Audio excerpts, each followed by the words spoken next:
Hello, everybody. I'm Howie. I'll be your host tonight, and I have a illustrious cast of very seasoned Misfits. DJs Sorry. and all other. So, anyway, before we get into it, we want to thank our longtime sponsor, DJEventPlanner.com, who you will see down below when this gets published to YouTube. And we also have other sponsors, and we'd appreciate that if you would use their blue hyperlinks if you want to check stuff out. It helps the channel, and we would really appreciate that. And give us a thumbs up once in a while. That can be kind of cool. So, anyway, I was just gonna go with, like a hallway talk, like, hey, we're at a convention, and I'm seeing each one of you guys, but I was really inspired by a post from Eric. And oh, I'm sorry, I should introduce everybody. Anyway, in the red, it's the one and only Eric Wilson from Lake Placid. Gave me the camera that does full screen for him. That's Yeah, great. That's just great. yeah. We have Buddy from Chicago, New Hampshire, Eric with us. And we have Damon. Where are you from, Damon? Detroit. Detroit. Oh, cool. Motor City, Motor City. Heck And no. Jay, yeah, he doesn't really live at his house. He just pays a mortgage and he stays in motels. Well, on the road again. On the road Yeah. again. Another plastic course- key. Yeah. And of course, Later in the evening, have- as I plastic key in bed. and of course, we got John Collier with us as well. What's John's nickname? So that would Road be Dog. Road Dog. Cheers. Deadwood? Fantastic. That was cool. Anyway, without getting into too much personal business on Eric's part, I read his posts and it was very inspiring to me. And it takes a real person, male or female, to own up to a mistake and come out and air your laundry, so to speak, and do a mea culpa. And we all put up like, oh yeah, what a great event, and look at how many people are on the dance floor, but we rarely own up to our mistakes. So I thought we would go with that, and then whatever way you want to go after that. So Eric, do you want to kind of skirt around it and give a synopsis of? So somebody asked me an interesting question the other day, say, where did you come up with the idea for Good Guy Productions? Where did you get the name from? And I said, aside from like WABC back in the 40s or 50s, we're the good guys. I worked for a radio station here in Lake Placid. We were the Adirondack Radio Good Guys, we called ourselves. When that station shut down, I said, I'd love to keep that going. Can I have your blessing to keep that name? And the guy said to me, it'd be great. You've got a lot of integrity and you work hard, and I'd love for you to keep that going. So this new worker the other day asked me, where did you come up with that name?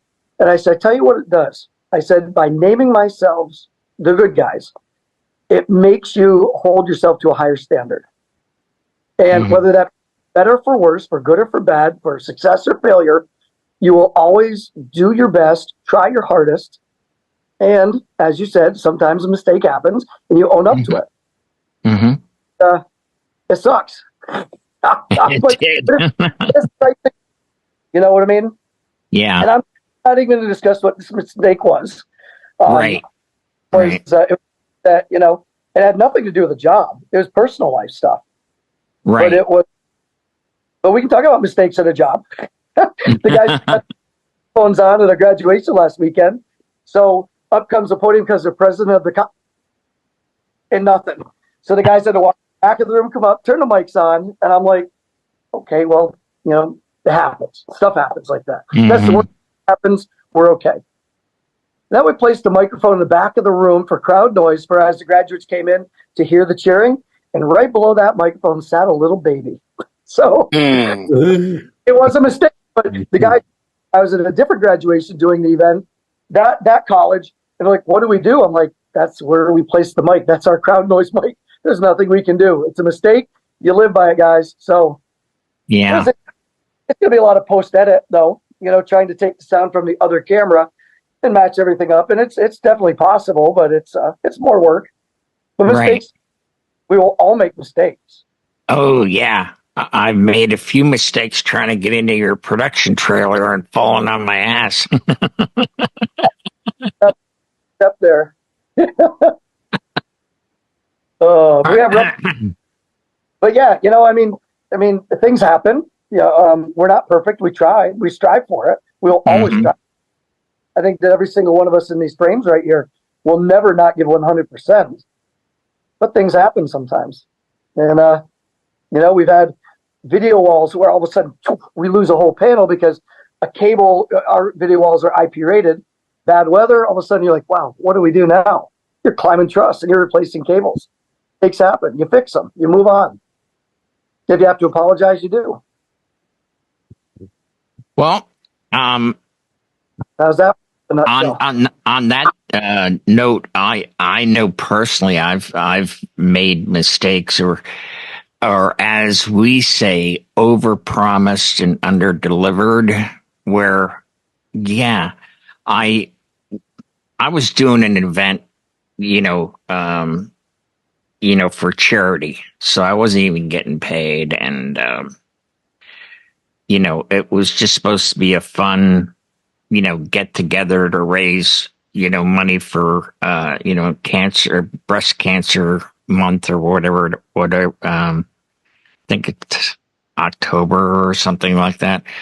And guess who comes in is the mayor. And he walks up to me and he says, hey, can I have a mic? And I gave him a wireless mic. And talk about grandstanding. This guy goes up and stands on top of a picnic table. And, he's fooling around, and it's one of those high-tech mics with an LED screen on it, and it's red and green, for mute, red, green, hey, you're on, type of thing. And he kept fumbling with the thing, and then he'd go, is this thing on? Is this thing on? Yeah. I quick ran over, and I gave him the exact same mic, because I have two of them. And I said, there you go. Just don't fiddle with any of the, the stuff on the screen. And sure as shit, halfway into his, like, hey, it's all about me. It's not breast cancer night. It's mayor night. I'm going to take care of you. And the mic cut out again because he's messing with, with his thumb. So I just quick grabbed my gaff tape, ripped off a piece, and I put right over the button that would turn it on and off and make different adjustments. I just put that over there, and then I wrote on it with my silver. I had a silver Sharpie, and I wrote "asshole proof." And I walked up to him, and I go, "Here you go." And he looked at it and went, "Oh, so this is for me?" I said, "Yeah, it is." And then nobody else knew about it, but I knew that I did it. And I did my mea culpa at the end, and I just said, listen, I'm sorry. It just was frustrating that I would have to walk up to you 3 times when you actually weren't even invited here. You just needed to make an appearance. So, Yeah, we didn't end on very good terms. He wouldn't even shake my hand, but it's water under the bridge. So we all, I mean, I'm always known as, hey, there's the guy with the $1 million smile. He's the nice guy, but I wasn't that night. So, Well, that kind of goes back to a little bit of what I was saying. It's not like, and I said it's something for my personal life. It wasn't. I've made more of a big deal of it than it really was, I believe. I didn't, my wife, I didn't get a DWI. I misidentified somebody. And right. that was a sensitive, and it, you know what I mean? And it's something I'm not proud of, but you owned up to it like a man, and that's it. And, I owned up to it, but he's a politician, didn't want to shake my hand, so screw him,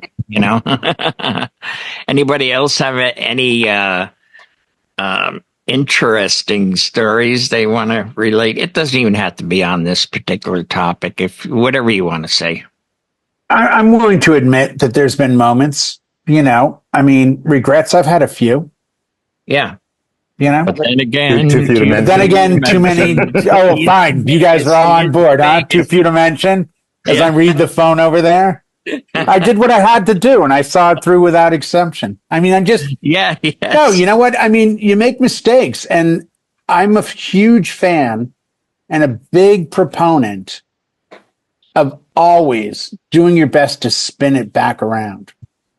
Right. And with very few mistakes have I not been able to, in 27 years, spin it back to something.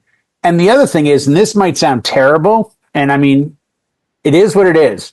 I've had mics cut out at bad times, and there's a moment where you realize the best thing I can do is completely and utterly ignore it and not mention it. Like, it's a non-starter until you make it.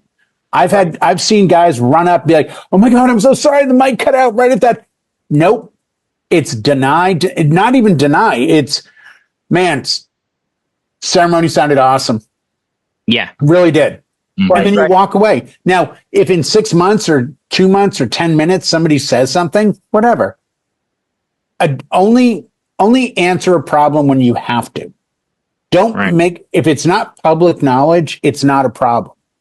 It's a fail, it's a mistake, it's a slip up, it's a hiccup, it's a stutter step, it's whatever you want to call it. And I give Eric credit for, understanding where these things fall in the line of the event.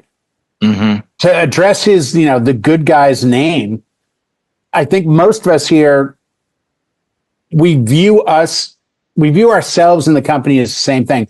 My company is my last name. And I did that strategically because I wanted people to understand, if you talk trash about the company, you're talking about me. I'm a single owner operator. I don't multi-op. If I extend out an event to somebody else, it's their event. It's not my event anymore.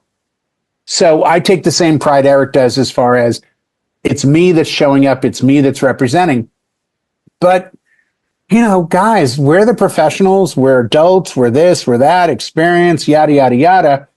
Bottom line is, there's going to be problems. In a perfect world, everywhere you go, there'd be a 700-foot mic cable with an SM58 at the other end of it, but that's not reality.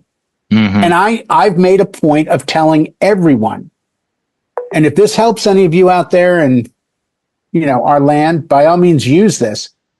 100% of my events that use a wireless microphone, especially ceremonies, I say to the groomsmen and the officiant, please make sure your phones are turned off or on airplane. Exactly. Oftentimes, the mics can have interference from a cell phone looking for a signal. Now, I've had Ben Stowe say, not true. Well, Ben, I love and respect you and I buy things from you, but I'm going to tell you, when it comes to my events, you're wrong. Because it could. And that's the world I live in. It could. So therefore, if there was a mistake or a dropout or something like that, they already know. Slippery when wet. Here's the sign. Right. Boom. The car loses control. Well, you knew going into it There was a sign.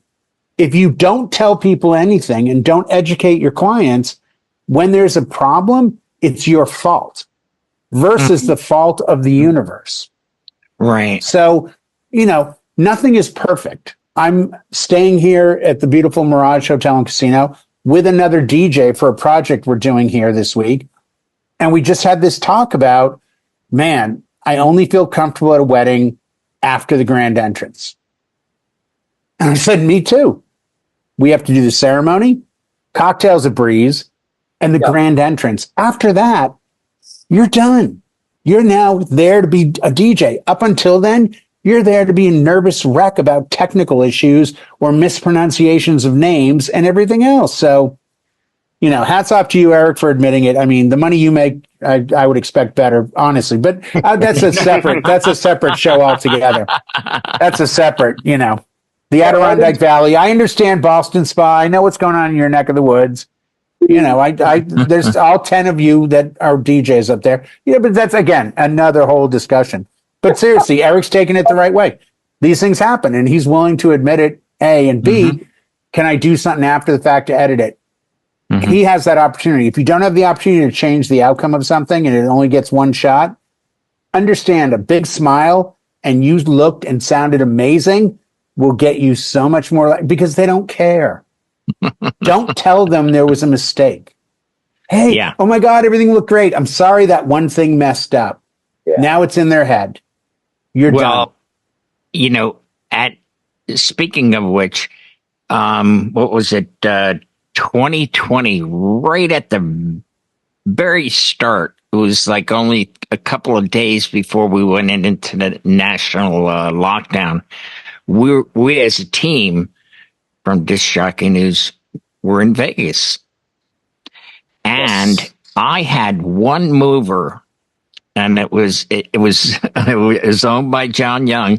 I brought two movers in carry-on, believe it or not. And every time I would have advised against that, but you care too much, Howie. You care too much. We were on a tight budget, and we definitely needed those two more. And I'm glad that I brought them, because one of the ones that John had shipped there, from his friend that was doing the staging and the trussing, didn't work. And so I singled it out, one cable right to it. I went right up to it, and I tried to get it to move, and I'm tapping, and it's just dead. Sorry, something happened. And they're like, what are you going to do about it? I said, nobody's going to notice. When it comes time, basically we have the whole room uplit for the speakers, for the presenters. And then that one night, which will remain in infamy, where we met Boston John, we had all the movers going and the lights were changing colors. Nobody came up to me and said, hey, that one mover isn't working. Nobody noticed. Sadly, Howie, I stayed there 2 weeks ago at the South Point, and Peter Schellinger, who is the general manager of the property, when I checked in, he did point out to me, you're part of that group where they screwed up that one moving head. Yeah. Seriously? I own up to it. No, but you're proving my point, Howie. Yeah. If you don't make it an issue, it's not. And by the way, and this will be the last thing I say, because we've got other illustrious people here that need to speak, and I don't want to hijack things, but I am in Vegas. I don't know if I mentioned that. As someone that took Latin for 4 years, you're hearing the term mea culpa. And just to give you translation, it comes from a part of a Catholic Mass thing where you put your fist over your heart, and it's mea culpa, mea maxima culpa. Mea culpa simply means through my fault. Mea maxima culpa is through my grievous fault. So when someone says it's a mea culpa, it's a through my fault in literal translation. So I'll be teaching Latin next week, 7 a.m. here on Disc Jockey News. I'm really excited. And where can we buy Pluribus this? numerum. Where can we buy the DVD? You know what? I've got a VHS tape that I'm going to be pitching a little bit later Bone on. carvings. Yeah. Yeah. That's about the last time Latin was current language. Yeah. All right. Hey, for the very first time, we have Damon with us from Detroit. What's your take on this, Damon? Oh man, I can't tell you how many mistakes I've made that I had to own up to over the years, especially DJing. Well, Detroit, there's a city right outside of Detroit called Dearborn, and that has the biggest Arabic population in the United States. Wow. Yeah. So every now and then I get to do some Arabic weddings. And as you know, pronouncing Arabic names, Wow. it's very, very tough. So the very first Arabic wedding I did, I murdered those names. I mean, they were bad. So I just finally, everyone since then, if I knew it was like a really traditional Arabic wedding, I always had a friend come along who's Arabic and be like, look, I need you to help me enunciate these names because I can't get them, So I finally started getting it later. But once you got the newer generation that come along, the names are a lot more simpler than the older generation. So so that's one of my biggest mistakes. Yeah, I've had that happen to me, and it's like the old, if you're old enough to remember KRP in Cincinnati. Oh yeah, Les Nessman, and he, there was a very famous golfer, Chichi Rodriguez, and he goes, and Chai Rodriguez. We're like, oh my God. Yeah, I've done that, mispronounced names, but I did what you did. When it was actually, it was a form of Spanish that I was not familiar with. And, so I said, I had them call on the phone and leave a message on how to pronounce it. And I practiced. And wouldn't you know it, I get there and it's like, these two are out and they're handwritten in there and there's arrows pointing from here to here. Okay, this is first. This is, and I was like, excuse me. I said, do you know how to pronounce these names? And she said, yes, I do. I said, you're not in the wedding party? No. I'm just, I go, here you go. I handed her a mic. I said, would you please do the introductions? I said, I will butcher these for sure. Yeah. And I just let them do it. And nobody complained. I mean, they're just, they ate and they danced and, nobody said, oh, it was a great night, except for that, DJ didn't, announce the, I'm like, okay. I know I said I was going to be quiet, but I have to interject here. You guys know what the substitute teacher is? Where he comes in and says, Ron. Yeah. I've seen and that mispronounces. Right. Yeah. I almost think in the future, if we run into that, we should almost play the substitute teacher role. And when you mispronounce it, just continue it and have people see that humor of, oh, they're having fun with it, not making fun of it, but having fun with it. Right. All right. Now I'm going to be quiet. Cool. We got two more guys to get in, and then, if anybody wants to interject. Buddy, what do you got going for us? There's a lot of great wisdom here with everyone saying that they're sharing some of the things that have happened to them. But, everyone here, and one thing I always believe, when you make mistakes, it's not showing a mistake like everyone has said, don't show your mistake, kind of, work through it, but it's how you recover. And this is one of the things we always tell our couples is that things will happen the day of your wedding. Someone makes mistakes, including us. It's how you recover from that deficit is how the rest of the day is going to play out. So it's not covering up anything. It's not doing anything. It's working through the problem, getting through the problem, getting over the problem, putting the problem behind you, and then moving on. and then that's showing everyone, hey, look, everyone, here's the problem, pointing to it, go, look what I did. And just like the point right now that Jay just said, if you made an error saying someone's name, yeah, maybe you should run with that and say, hey, this is, we're going to make a little fun and have a little fun way of doing things. Or you can just say, hey, you know what, like you did, Howie, grab someone who's fluent in that language and have them do it, have them help you. And just like Damon does, I'm not fluent in this language or that language. Okay, who is? Well, I know so-and-so is. Hey, so-and-so, you mind coming? I'll give you $100. I need you to say these names, help me out. Knowing you look like a hero, it's said in their accent and whatever the names are said properly, but also you don't look like you're an idiot, basically, because you don't sound like to everyone sitting there going, well, you can't say this person's name right. How good of a DJ are you? This way you overcome that.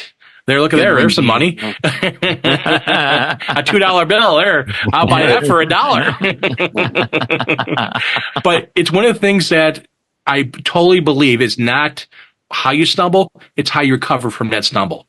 And it happens to everyone. It's happened to us just a few weeks ago. It happened to Tracy and I.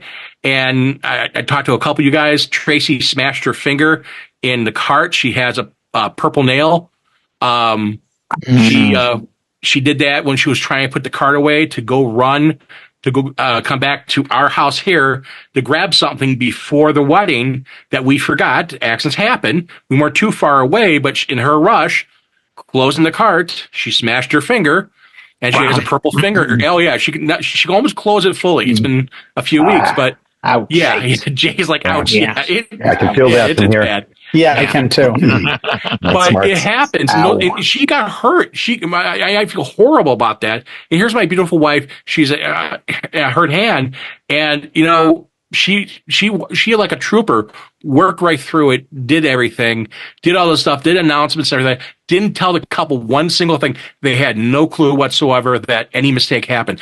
And again, that's how you recover. Right. That's what you do. Right. As a professional, you sit there and you take care of your customer, take care of your client. There's matter it's a couple, there's matter it's a corporate client, whoever your client is, that's their goal. And just like you, Howie, with the politicians change as the wind changes. They change all the time. The thing is that, they do their little piece, you do your piece, you do the right thing, you say, okay, fine, great. You stand above them and make magic, and you make them, unfortunately, like disappear a little bit. Okay, you're done now. Thank you. Have a nice day. See you later. Yeah. But with anyone, any kind of mistake, it happens. It happens to all of us. We're human. Yeah. Alrighty. And we're up to Boston now. Oh boy! From Chicago to Boston. It's Road Dog. Will you be calling upon your Road Dog? Yes, Road Dog. Very good. Okay. I'll see if I can bring this around full circle, because I can feel where Eric's coming from for this. I saw the article and I saw the explanation. That's very big of you to take that stand and put that up in public. Absolutely. And that's just hats off to you. I know that wasn't easy, but he blocked everybody that could read it outside of us. So, that's like it did not go public. It looks really good. But he was like, the internet, don't be seen by anyone outside of just 10 guys. You go into denial, someone's got a screenshot, it's going to come back and bite you in the ass. You handled it the right way. This is like, let's get it out in the open and let's talk about it. Mistakes, whether it be in judgment or at events, usually come from two things. And I know lack of preparation is never in Eric's vocabulary. He always knows what's going on. The other is mechanical failures, and we can't control that. We can't.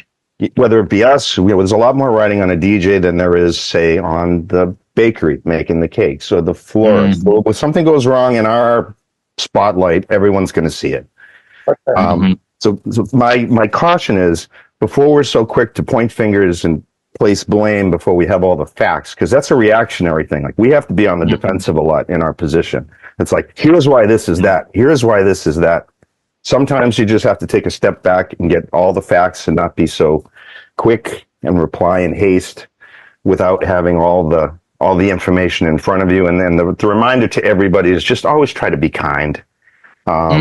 Before, picking up the basket of hatchets and just start throwing them in every direction. Look at the whole thing.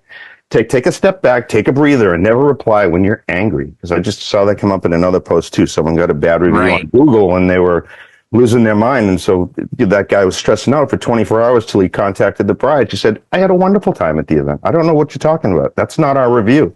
I don't even know who this person is. So before you're so quick to just be like, you don't know what you're talking about, and I do my job, and this, before you come at them with all this defensive 6 paragraphs of why you're right, find out if there's even an argument to begin with. Find out if there's even a situation that you have to address, or is it all just smoke? You know?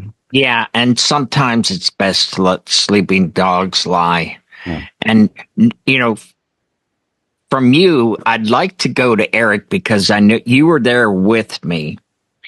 Eric, you got those 4 hydros, okay, from ADJ, and you were so laser focused that number 4 mover in front would not change gobos. It was like -4 degrees, minus some whatever, and overnight it was like -14.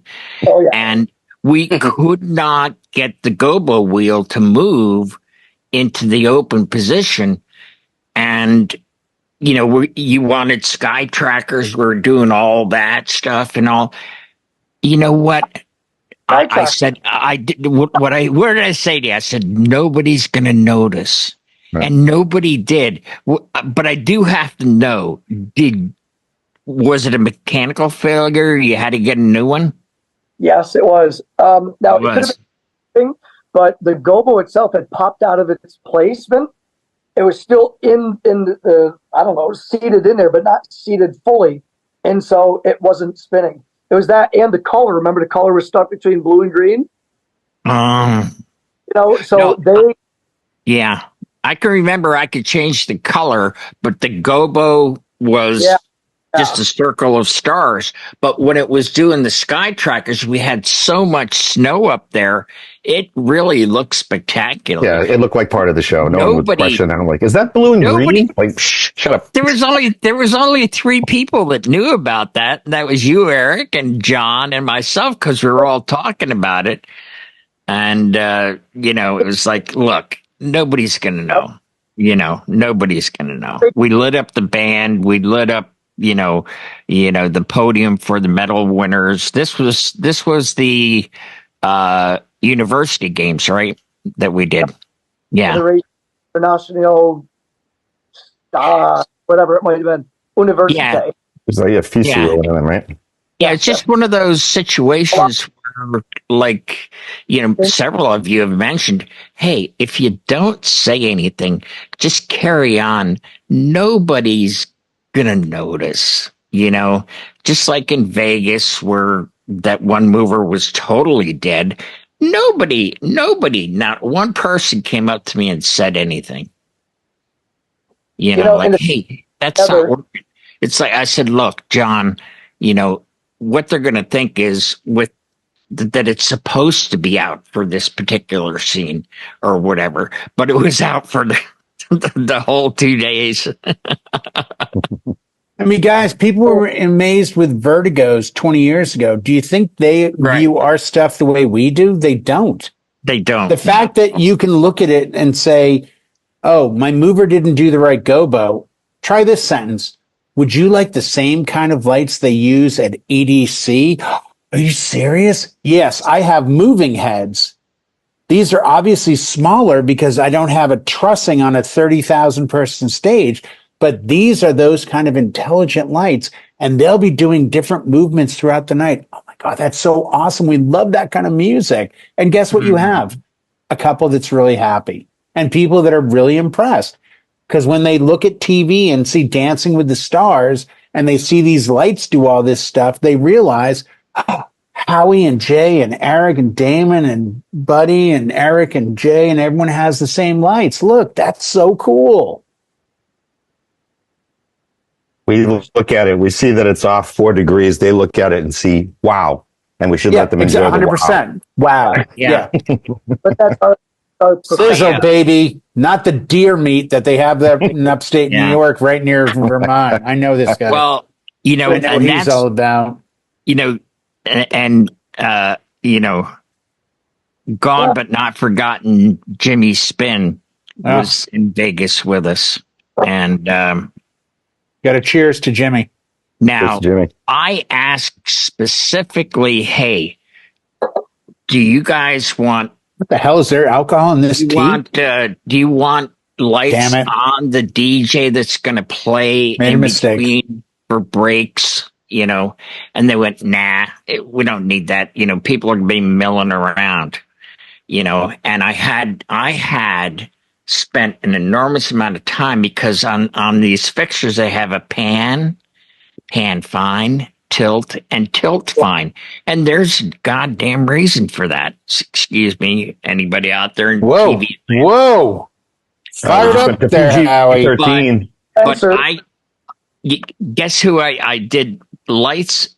I was so honored to do for Ben Stowe was the keynote speaker. And you mean lights like that, Howie, that you did for me? You mean this, Howie? Yeah. Where you created all these programs, Howie? Yes, I did. Oh, Grateful Dead, Strobe. You mean that? That's what you're talking about, Howie? Yeah, that's what I'm talking about, brother. Just wanted to be clear, brother. That's all. That looks like my life. I'm ready. Yeah, you are ready. Holy cow. Good, you made it. Well, and again, I honestly thought this was just iced tea. So, well, let me complain to the liquor store when I get home. Quick, before we go freeform, I had the room was 60 feet wide, so I had trussing towers up in the air, and I had movers on each one, and I brought them in and overlapped them for the presenter podium. But what was really just, and I know a lot of you guys can identify with this, was when you overlap, you know, you're going to wind up having, you know, like a football style, you know, shadow in the back wall. Well, I was down there and I'm going through, you know, I'm programming by numbers, not by, you know, the sliders with your fingers, because it's more accurate to do numbers. And I got it perfect. That like when the speaker wasn't there, it was like, wow, this guy's a pro. He's got this thing perfect with the football, you know, getting ready to get kicked, and Lucy pulls it out from, you know, Charlie Brown. But anyway, it was perfect. And guess what they did? The DJ came on, I was on a break, and they decided to move the whole trussing, you know, because I was giving them crap about changing my programming, and I had to go in and, you know, rewrite stuff again. I had to go in early, like 6 a.m. And I said, just don't touch anything. There's no reason for you to do this. What are you doing? You're doing video. Stay in your freaking lane, dude. Well, they moved that, and then he said, yeah, we moved it right back, you know, when the DJ was done. And I was like, I asked him, if you want a DJ program, I can make one in like 3 seconds, you know, or 3 minutes rather. But I mean, the lights were just all over, because at that distance, if you're off by a quarter of an inch by moving that, you know, that extrapolates yes, into feet. Yeah. And it's like, hey, what happened here? And I go, Jimmy, what did you do? He said, I didn't touch your programming. All we did was move the trussing. And I was like, we put it back exactly where it was. They were like, no, there's no way you can get it exactly where it was. You know, it took me a good 10 minutes just, programming by number to get that perfect, football. And I was like, oh man, please, but anyway, I was lucky enough that John Young had seen that and called my room, and he goes, Howie, you got to come down here. I go, what did Jimmy do now? And we just laughed. He was such a great guy, and I miss him dearly. So, yeah. Does anybody else have anything before we put a fork in this? This is a great show, Howie. One little thing. Thinking of all the things that we said tonight, I'm going to revert it back to a conversation we had in probably 22, where you asked me how, something that I had where I went up to a bride and groom at the end of the gig and they thought it was over the top at 10. And I'm thinking to myself, I gave them like an 8.5 tonight. Right. The perception of what we see is not what they see. Exactly. 100%. Yeah. 100%. 100%. So, yeah. Did they have the greatest day of their lives? Then guess what? Everything you did, mistakes and all, were exactly what it took to make 100% of somebody else's day. Yep. Right. And leave it there. Same thing with the politician thing I do, and which is coming up again. I did their thing. Probably not after this show, Howie, to be honest with you. Probably not. Yeah, I'll be blunt. But I'm saving that piece of gaff tape that says, "Don't touch this asshole." Yeah. There you go, Howie. But no, I'm like, I thought I really failed. I mean, they're not dancing, and I got a $300 tip at the end of the night, and I'm like, "Can I ask you a question?" And he goes, "Sure." And it was one of the politicians. I said, "How come nobody was dancing?" He goes, "These days, you don't want to get caught, in an awkward moment, on social media. And you can't even dance with your own teenage daughter because they're going to make something out of that." 100%. Like, oh my gosh. I go, but I thought I did a terrible job and they gave me a $300 tip. I was like, is this like, am I in another world? Or, I know I haven't been drinking. Did somebody spike my water with something? I don't know. The gig is the gig. And when you handle it right, that's how it goes. Yep. Yeah. Yeah. Great show, Howie. Hey, thanks everybody. You guys are always awesome. And I really appreciate you guys. Appreciate you. Thank you, sir. I do appreciate that. And hey, as always, if you have something you'd like us to tackle for a topic, or you have a question, drop it in underneath when this goes to YouTube. And I'll get, right now, I'm going to say there's probably over 200 years worth of experience right here on this panel, and these guys really know their stuff. So until next week, we're going to bid you good